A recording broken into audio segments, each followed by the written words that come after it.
So, hi everyone, welcome to another episode of the Elemental Companion podcast. I am, of course, your host, Heather, and today we are talking to Alyea. Now, Alyea, why don't you introduce yourself and let people know what you do, and we'll go from there. Okay, great. Hi, welcome, and thank you for having me. My name is Alyea, and I'm a game and play consultant. So I help entrepreneurs add more fun, play, and engagement to their online products and programs. So yeah, that's what I do. Yep, which is really important actually, because I mean, is it mainly gamification you do, or what is it that you're focusing on mainly? You know, it's interesting. I think it's a little bit of what people need. So I focus what I offer based on what people need. I call it gamification because it's a word people are familiar with, but internally I call it playification because it's really about adding play and fun.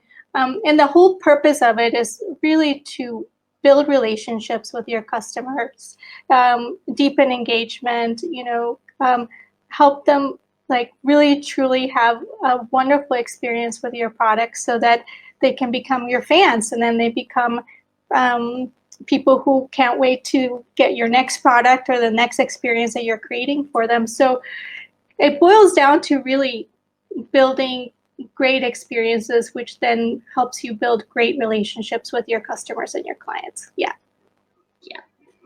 Makes sense. And I mean, one of the most, well, obviously fun ways of doing it, but one of the most effective too is through play. So do you want to talk a little bit about that for the audience? Yeah, sure. So I think there's also like there's a difference between sort of play and gamification, right? So with play, I find that play is really just about fresh ideas that get people to feel like fun, enjoy, and and sort of enjoy things. And with gamification, you actually add some techniques that come from games that give people the experience of play, but it's a bit more structured. And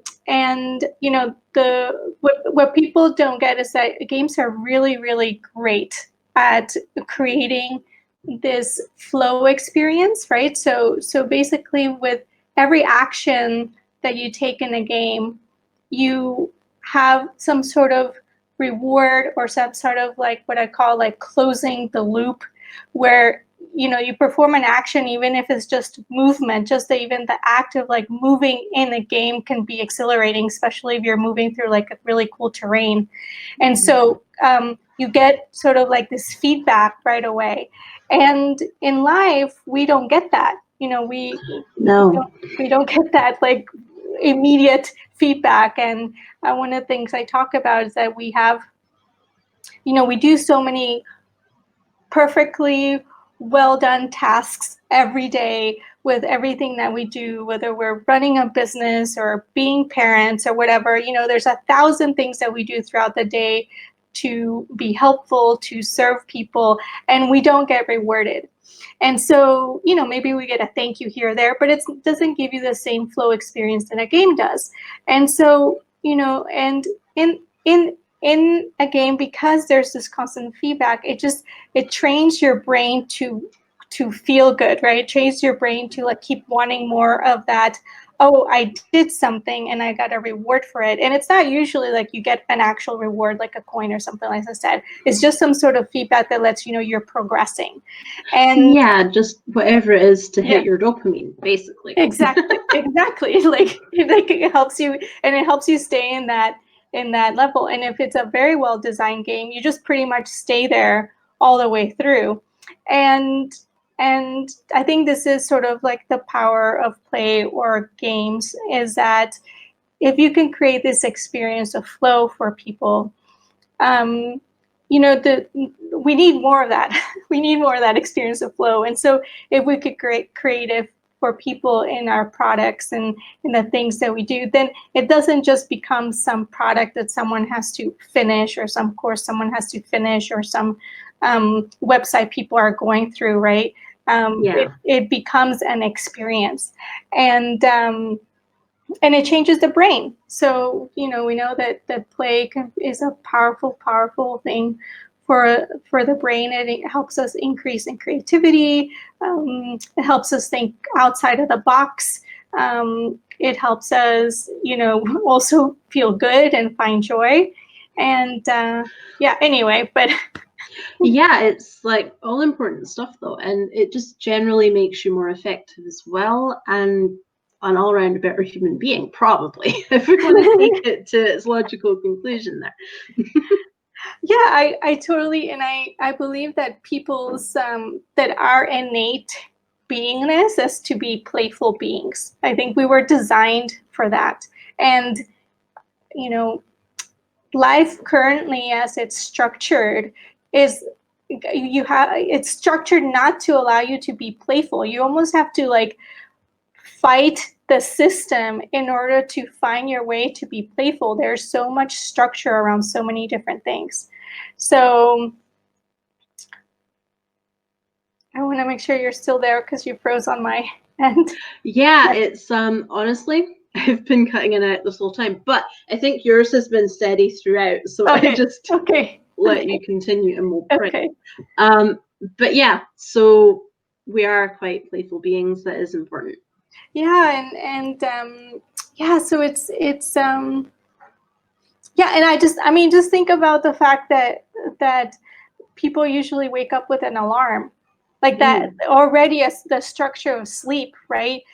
People don't wake up and ease into their day. Right away there's a structure imposed, right? Yeah, there's this big glaring thing demanding you get up right now, whether you were at the good part of your dream or not.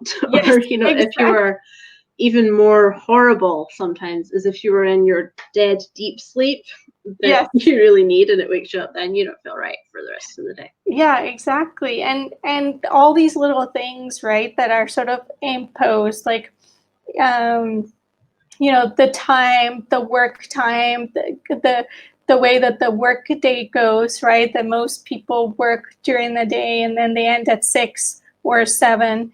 And then there's dinner time, and and rather than figuring out what a playful structure for you could be, because maybe you're an early riser, so your playful structure is that you wake up at 6 and then you work till 1 and then that's it, you're done for the rest of the day.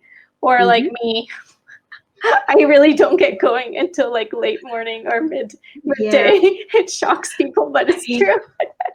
I find that I go through phases with this all the time, because my son is a very early riser, and you know what, if I have enough sleep, I am too.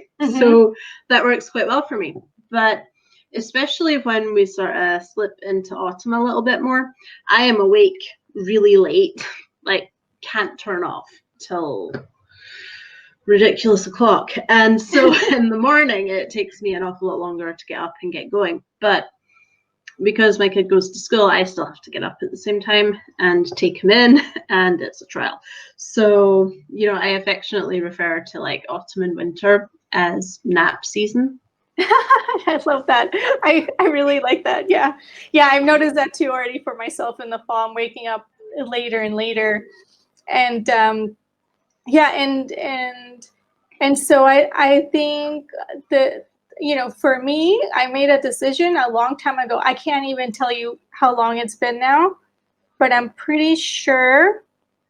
Let me tell you 1 second. I need to think back in years. One moment. Yeah, no problem. Ding, ding, ding, going back in time. I think I have been waking up without an alarm for 12 years. That is an impressively long time. I think my longest stint of not using an alarm was about 4 or 5 years. Oh, and then great. Which was the time I got to set my own schedule, and it was beautiful. And now, of course, I don't quite get to do that anymore. Well, I think also when you're a parent, things shift, right? Yeah, because it's suddenly not your own schedule the entire time. It's your little human being schedule as well, and theirs is a lot more rigid generally. Yeah. So yeah. Yeah, but no, cool. Okay. So obviously we are here to figure out your elemental. Awesome. Are you ready to have our 2 questions? Yes, bring him on. Love to hear it. Okay. Cool. So, first question. When you're procrastinating about selling or moving your business forward, Yes. what is the voice in your head saying to you? Ooh.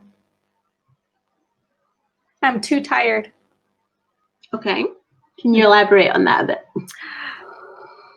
Yeah, so I think maybe it's a bit more like I am overwhelmed, too many things to do. Yeah, something like this. Yeah, so too many things to aim at. Yes, and also plan, strategize, like you know, um, the for selling, it's not that you make the offer and then you sell, and it's not that, or is that also in a call or whatever, but there's all these things that need to be done in order for people to then know about you or like what you offer, right? Yeah, So there's admittedly a lot that goes into marketing and selling. yeah, exactly. Yeah. Okay, so if we expand the question a little bit then to include things that you know you should be doing in your business that would make a big impact, but you're just not quite getting to, what does that play out as in your head? Like what kinds of things do you? Like the big important things. Yeah. New projects, for example, or you know, those things on your list that you have on your list that you know you should do and it'll make a difference, but you never quite get around to. Oh yeah, okay. So I'll tell you what things I should be doing that I never really quite get to that probably makes a difference is that it's all the administrative stuff. Right? Like I know I need to sort of like clean up my automations more, clean up my email list, put more structures in place, this kind of thing. Yeah, those are the things that sort of are, they don't seem like that important when you're selling or creating a business, but they're the backbone of what allows you to scale. So if you don't have those streamlined, if you don't have it, and lately it feels like, oh my gosh, I'm getting so many emails these days that I'm like, I really need to get this under control. And before I was like, okay, whatever, I just get the emails. But now it's really getting intense, and the same thing with the automations. Because it has to also, all this has to do with really building relationships, and if it's not set up, it doesn't create the space for you to be able to build really good relationships. So so it's kind of like your underlying structure, foundational work then, more or less, is where you're all those, like, also, like, I'm really good now. I have a goal setting way of doing things that I learned from my coach. She has like as a structure, but it's sort of loose, which works for me. But for example, the days that I have to like budget towards the end of the month, or like, like I'm telling you, anything that has to do with administration, I'm just like. I mean, I have the greatest sympathy for this, but okay, let's delve into that a little bit here. Okay. So that stuff. Yeah. What stops you from doing it? Like, how does it feel to not? Well, it stops me from. It just feels heavy, and it feels mundane. I feel like I don't have much energy. Right. I really have to like get my, like, some people get excited about doing these things and they look forward to it, and once I do it, I get this like nice feeling, but getting myself to do it, I really have to, like, okay, I see the date in the calendar, and I'm really have to, like, get myself feeling good. I don't know, listen to some nice music, like, oh my gosh, no, it's the day I have to look at my budget, like, no. Yep, like I said, total sympathy for this entire train of thought here, because in a lot of ways I'm pretty similar there. Okay, so let's briefly for a moment then, we'll deviate from our standard questions slightly because I need a little bit of a different sort of bit of information from you. Okay. Okay. The things that do come across your plate and you immediately jump on and do and feel really good about, what are they? Calls with clients, calls with potential clients, creating like fun activities. I like writing my newsletter. Mm-hmm. That's really fun for me. Yeah, I feel like anything where I can try to connect with people is really fun for me. I do like, where you're communicating and talking and sharing ideas, then it sounds like. Yes, exactly. And also I do like the part of putting things together. So the part of like coming up with the idea. So like when we did the marketing plan for the Playful Creative Summit, like I'm the one that comes up with the marketing plan and how we're gonna do it and this kind of thing.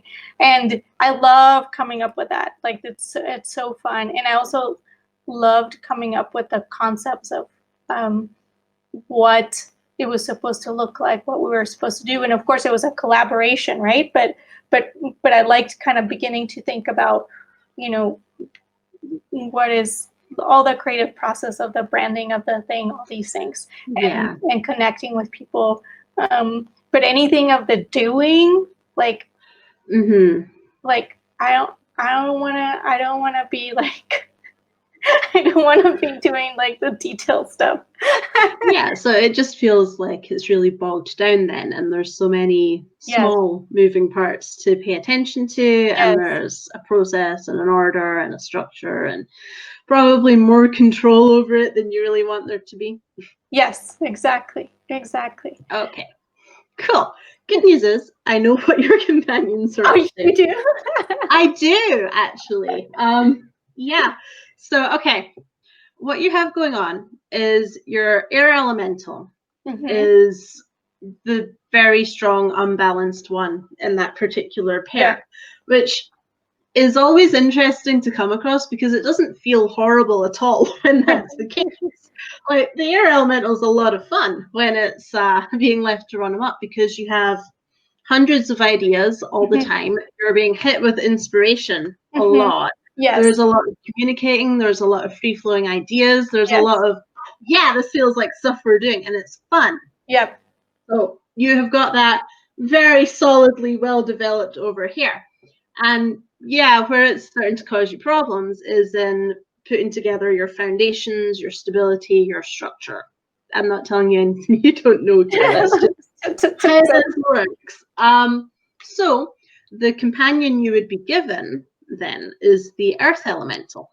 Now, what the earth elemental has to say about a lot of this, especially when it's a bit happier, a bit healthier, a bit more even, is, hey, cool, look, so we've got all this lovely fertile ground to grow from. We can plant those ideas and grow them to harvest rather than just scattering them about and letting them blow where they will. And we can sort of start to put in, like, if you picture a wilderness with like all these different things growing up all over the place. There's weeds, there's plants, there's some established plants even, there's just, it's a big mess. What an earth elemental will start to do is go, okay, so it makes sense to have a flower bed over here because that's where you're already growing your flowers. We can maybe weed out a couple of these things and give them some room, for example. Or it can be like, hey, why don't we put a windbreak over here so you're not constantly blowing things over when they get to a certain height. When an earth elemental is working well, it sort of works with you to put in just enough structure that you can grow things fully and you can start to see the results you really want to achieve, and it supports you. It's sure support structure. When it's a bit less happy and overbearing, which is not your problem, this is a thing that happens when you swing too far the other way, is they get really quite tight-fisted about their control. They go, okay, we need to do things a certain way or we're failing. Oh. It has to be done like this or no one will take you seriously. Yeah. So when they get a bit grumpy and they're the stronger, unbalanced one, it's like rigid control, cannot move, nothing breathes. You're sort of perfectly plotted lines of things where nothing grows because you can't get any air or sunlight or water in, right? That's when it's taken too far. But in your case, you could do with strengthening it a little bit and letting it have a bit more say in what's going on. Yeah, that sounds very cool. So what are all the elementals? Are there 4? No, there's 6. There's 6. Okay. There's 6. And they do actually, everyone has all of them. Okay. Let's just make that quite clear. At any given time, there's usually one pair that is out of sync from each other.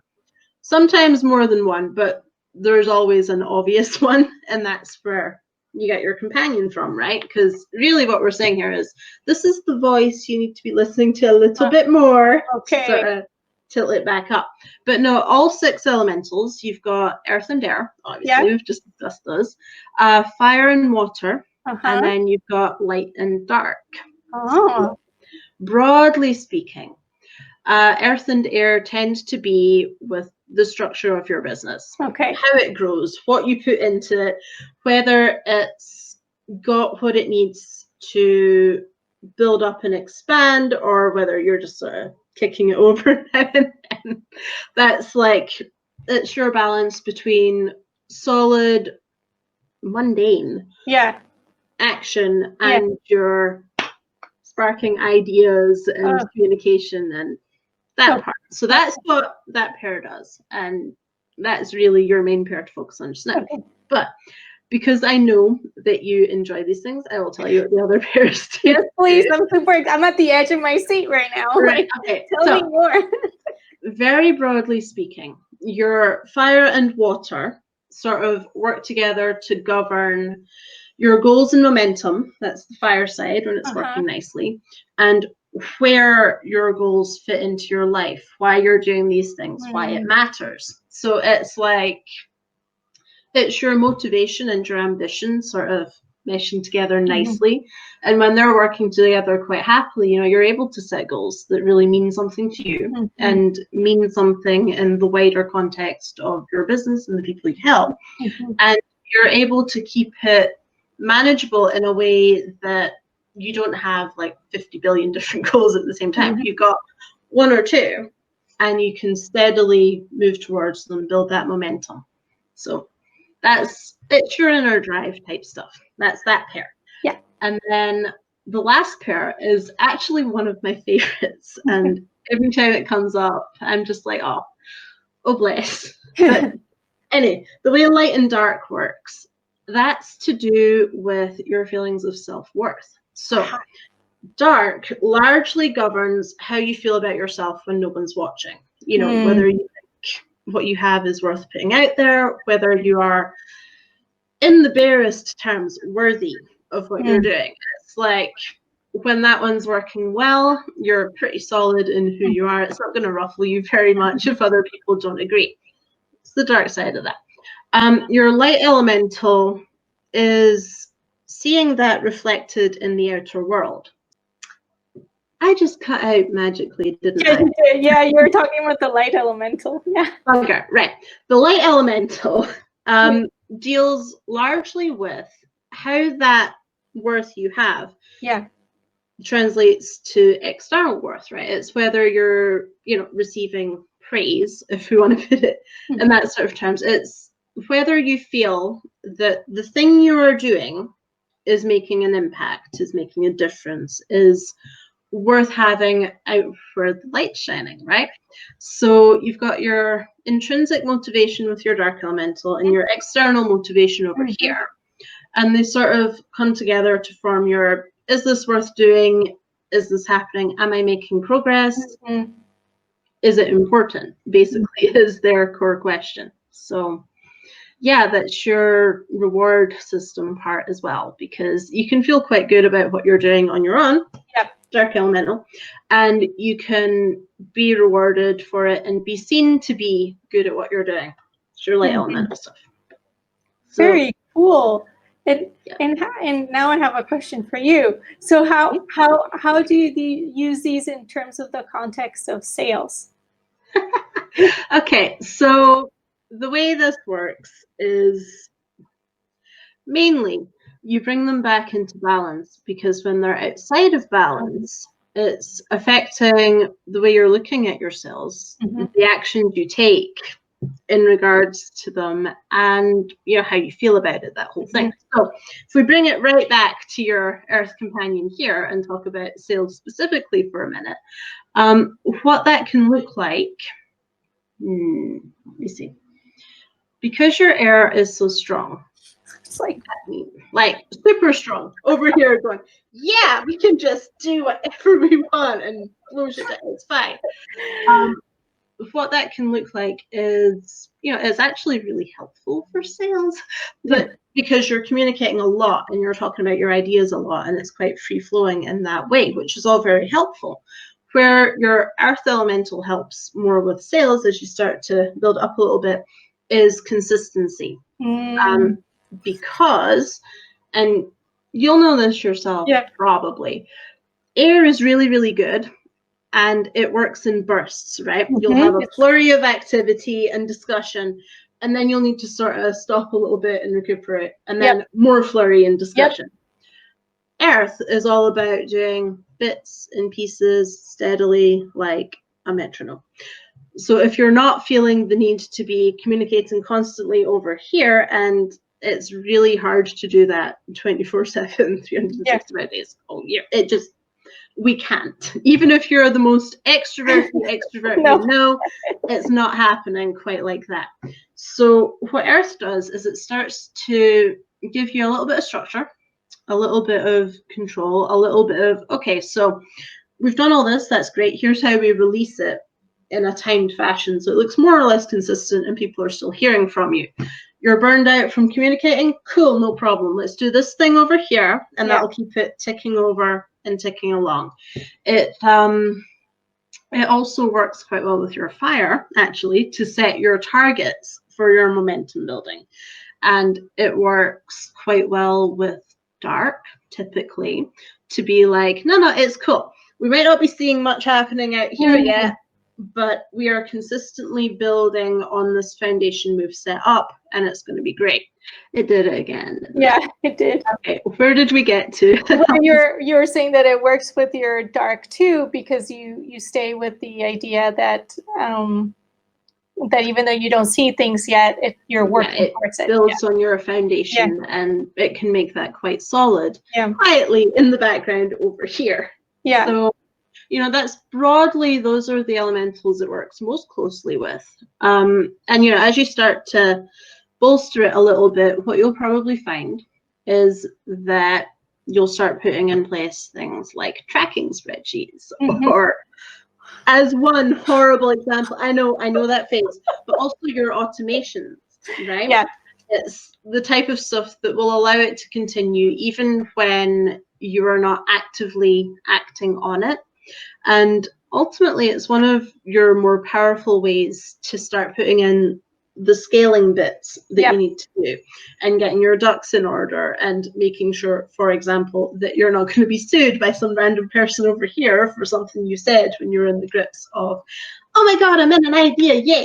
It puts in your disclaimers, your process, it lets you have a house that is built on solid concrete, not on shifting sands, if we want to use that particular metaphor. So how that shows up in sales is honestly not in any flashy way, but it gives you a sense of steady. Yeah, that makes sense. Totally makes sense. Wow, so cool, Heather. Of course, I've seen some of the bits and pieces here and there, but it's so nice to see the whole picture. And I'm sure others would be interested in hearing this too, because I'm getting so much out of it.